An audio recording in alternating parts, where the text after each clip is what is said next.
एक समय की बात है।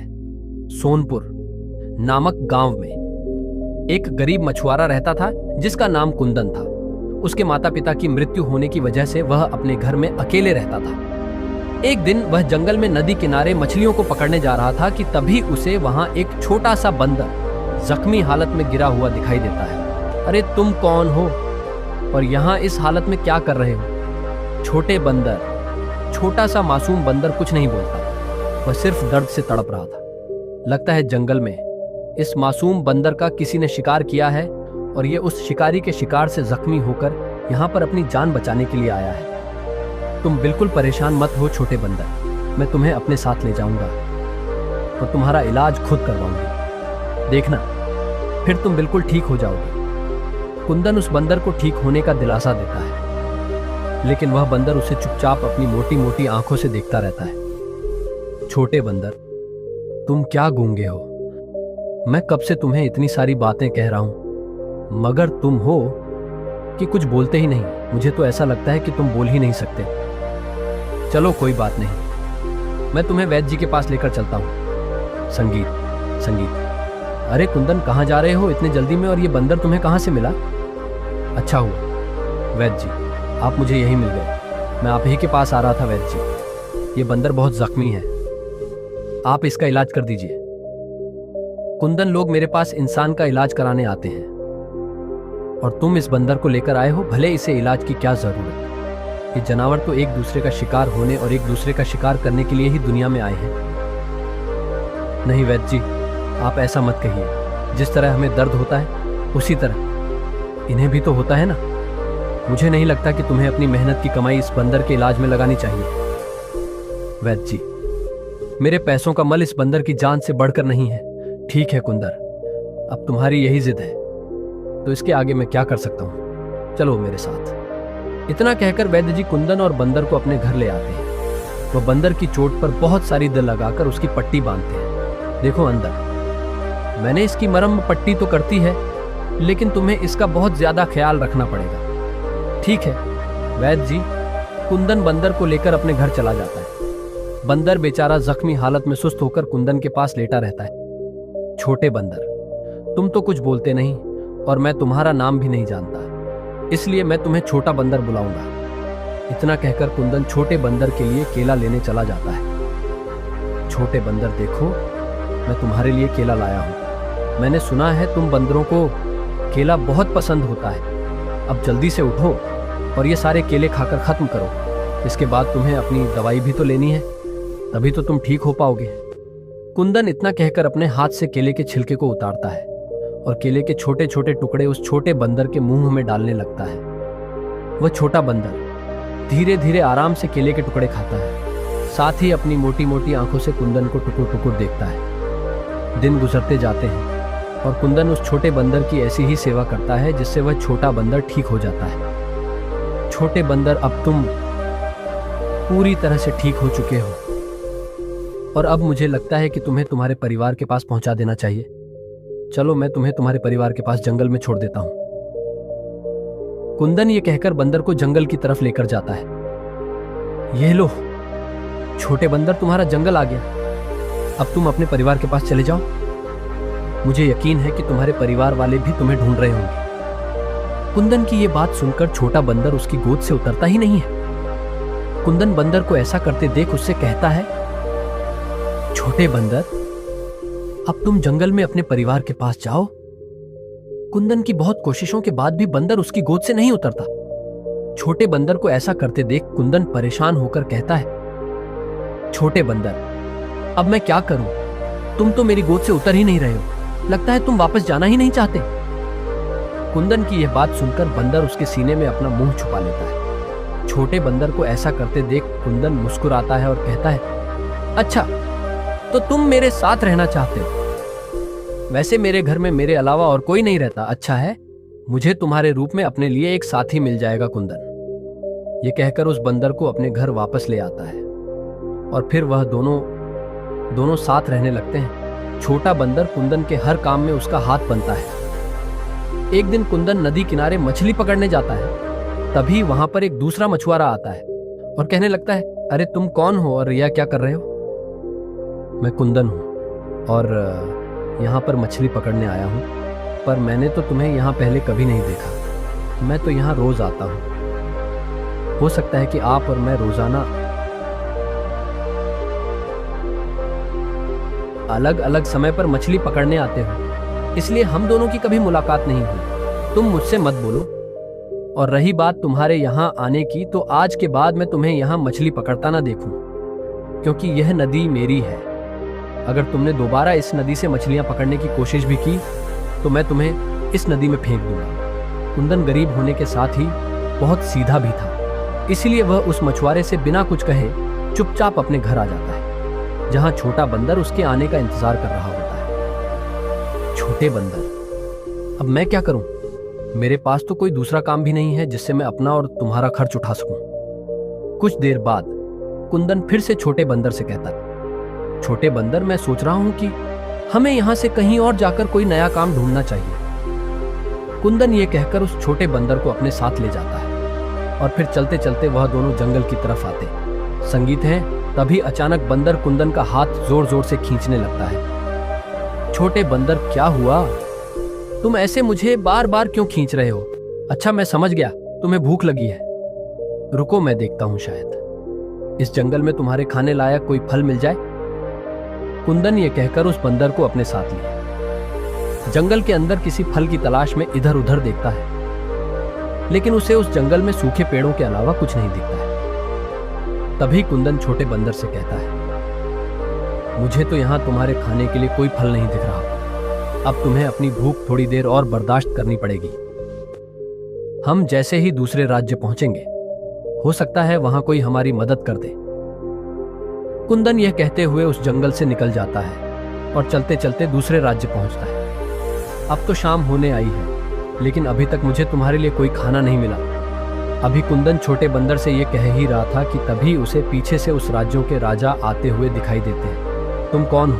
आज से पहले तो मैंने तुम्हें अपने राज्य में कभी नहीं देखा। महाराज, असल में मैं आपके पड़ोसी राज्य से आया हूं। ओह, अच्छा, तो तुम यहाँ नए हो, तो मैं ये जान सकता हूँ कि तुम यहाँ क्यों आए हो? महाराज, मेरा नाम कुंदन है और मैं एक मछुआरा हूँ, मगर मेरे पास इस समय कोई काम नहीं है, इसलिए मैं यहाँ काम की तलाश में आया हूँ। अच्छा, तो तुम यहाँ काम की तलाश में आए हो? अगर मैं कहूँ कि तुम मेरे महल के सामने वाली नदी और उसके पास के झरने की साफ सफाई करो, तो बदले में मैं तुम्हें खाने और रहने की जगह दूंगा। तो क्या तुम यह काम करना चाहोगे? कुंदन राजा की यह बात सुनकर खुशी खुशी हाँ कर देता है और कहता है, महाराज, आपका बहुत बहुत शुक्रिया कि आपने मुझे काम पर रखा। अरे कुंदन, कोई बात नहीं, तुम हमारे पड़ोसी राज्य से आए हो, हमारे मेहमान हो, इस नाते तुम्हारी मदद करना अब हमारा कर्तव्य है। राजा ये कहकर कुंदन और उसके बंदर को अपने महल में ले जाते हैं। संगीत है, दिन गुजरते हैं। कुंदन सारा दिन महल के पास झरने और नदी की साफ सफाई करता है और उसके साथ उसका बंदर भी उसके छोटे छोटे काम में उसकी मदद करता है। राजा कुंदन को मेहनत और ईमानदार से काम करता देख बहुत प्रसन्न होते हैं। एक दिन मंत्री जी राजा के पास आते हैं और कहते हैं, महाराज, क्षमा चाहूंगा, लेकिन आपके लिए एक बुरी खबर है। कैसी बुरी खबर महाराज? महल में जो कीमती खजाना रखा था वह चोरी हो गया है। मंत्री जी की बात सुनकर राजा गुस्से से महल के सारे नौकरों को अपने पास बुलाते हैं। मैं जानता हूं कि तुम लोगों में से ही किसी ने मेरे खजाने की चोरी की है, तो जिसने भी यह काम किया है वह सामने आ जाए और सच बता दे। मैं वादा करता हूं कि मैं उसे माफ कर दूंगा, साथ ही कुछ खजाना भी दूंगा, लेकिन अगर तुमने सच नहीं बताया तो मैं तुम सबके साथ बहुत बुरा करूंगा। राजा यह कहकर एक एक नौकर से पूछताछ करते हैं। तभी मंत्री जी राजा से कहते हैं, महाराज, मुझे लगता है कि यह काम हमारे राज्य के किसी नौकर का नहीं है, बल्कि दूसरे राज्य से आए हुए का है। मुझे नहीं लगता मंत्री जी कि कुंदन ऐसी हरकत करेगा। वह तो मुझे बहुत ही सीधा और ईमानदार लगता है, लेकिन महाराज, मुझे तो यही लगता है। मंत्री जी, आप इतने यकीन से कैसे कह सकते हैं? क्योंकि कुंडल ही है जो माल के अंदर और बाहर आ जा सकता है। महाराज, मुझे लगता है कि हमें कुंदन की तलाशी लेनी चाहिए। ठीक है मंत्री जी, चलिए, जहां कुंदन रहता है हम सब वहीं चलते हैं। राजा ये कहकर कुंदन के पास जाते हैं। मैंने तुम्हें सीधा और ईमानदार समझकर अपने राजमहल में काम दिया और तुमने मेरी ही खजाने की चोरी कर ली। चोरी कैसी चोरी महाराज? और आप किस खजाने की बात कर रहे हैं? कुंदन, जितने सीधे तुम दिखते हो उतने वो नहीं। अब बताओ, तुमने महाराज का खजाना कहां कहां छुपाया है? महाराज, मेरा यकीन कीजिए, मैंने कोई खजाना नहीं चुराया। मैं चोर नहीं हूं। कुंदन अपनी बेगुनाही साबित करने की कोशिश करता है, मगर राजा उसकी एक नहीं सुनते। तभी मंत्री जी कुंदन के आसपास तलाशी लेने लगते हैं। तलाशी लेने पर उन्हें सोने के कुछ सिक्के मिलते हैं। ये देखिए महाराज, ये वही सिक्का है जो आपके खजाने में हुआ करता था। राजा उन सोने के सिक्कों को देखकर गुस्से में कुंदन से कहते हैं, मैंने तुम पर भरोसा किया और बदले में तुमने मुझे यह सिला दिया। अब तुम्हारी सजा यही है कि तुम हमेशा के लिए मेरे महल में कैद रहोगे राजा। यह कहकर अपने सिपाहियों को कुंदन को कैद करने का हुक्म देते हैं। 3 दिनों तक कुंदन को कैद करके उससे पूछताछ की जाती है, मगर कुंदन अपने मुंह से एक लफ्ज भी नहीं निकालता। मंत्री जी, कुंदन को कैद करे 3 दिन बीत चुके हैं, लेकिन अभी तक उसने खजाने के बारे में कुछ नहीं बताया। अब हम ऐसा क्या करें जिससे वह हमारा सारा खजाना वापस कर दे महाराज? मुझे लगता है कि कुंदन ने वह सारा खजाना अपने ने राज्य के राजा के पास भेज दिया है। अभी राजा और मंत्री यह बात कर ही रहे थे कि तभी वहां कुंदन का छोटा बंदर आता है और राजा से कहता है, प्रणाम महाराज। अरे तुम तो वही बंदर हो ना जो उस कुंदन के साथ हर समय पाए जाते थे? जी महाराज, मैं वही बंदर हूं, मगर मैंने तो पहले कभी तुम्हें बोलते हुए नहीं सुना। जी महाराज, क्योंकि मैं ज्यादा बोलना पसंद नहीं करता महाराज। मैं जानता हूं कि आपका सारा खजाना कहां है और किसने उसे चोरी किया है।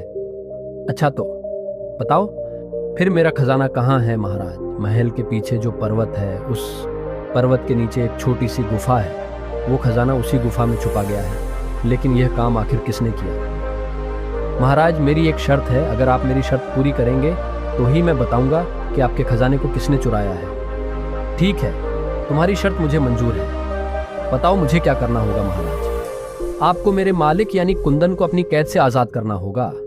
तुम जानते भी हो तुम क्या कह रहे हो। जी हाँ, मैं जानता हूं, और यकीनन आपको भी जब सच पता चलेगा तब आप भी ऐसा ही करेंगे। राजा उस बंदर की बात सुनकर अपने सिपाहियों से कुंदन को आजाद करने के लिए कहते हैं, मैंने तुम्हारे मालिक को आजाद कर दिया है। अब मुझे सब सच बताओ। जैसा कि मैंने आपको बताया, आपका खजाना उस पर्वत के नीचे है और उसे चुराने वाला और कोई नहीं, आपके मंत्री जी हैं महाराज। ये बंदर झूठ बोल रहा है।